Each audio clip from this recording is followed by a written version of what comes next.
Every tank in Marvel Rivals ranked. Number 8, Venom. I don't think Venom is bad, he just doesn't feel like he's that oppressive in the current meta, especially since he's really only useful with a Spider-Man who also isn't solid in the current meta, requiring 2 picks of subpar characters to just make them mostly decent. Number 7, Captain America. Cap is decent. He can stay alive basically forever as just a constant harasser, but he's basically never going to do big damage. He's like a massive gnat. Super annoying, but ultimately you can deal with it while focusing on other things at the same time. Number 6, Penny Parker. Penny is probably the most situational character in the entire game. Very solid on points and maps where she can effectively hide her nest, but pretty much useless when she can't. Her webs can be annoying and stop a lot of ults, but her ult itself isn't very powerful. Number 5, Thor. Thor is like a mix of a dive tank buster DPS and a tank. He doesn't have the most health, he doesn't block the most damage, but my goodness can he output some damage really fast. Number 4, Groot. Groot is the dictionary definition of a tank. Massive health, super slow, solid damage, and a bunch of ways to protect your team.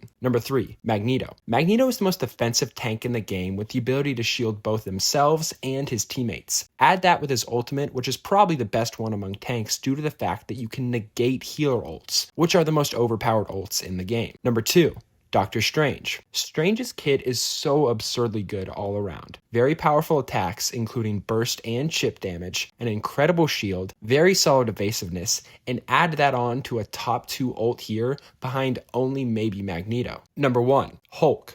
If you just look at the character by itself, Hulk is a solid but not overly oppressive dive tank. But what makes him so OP, what makes him a consistent ban, is his team up, which makes Strange and Iron Man absurdly oppressive.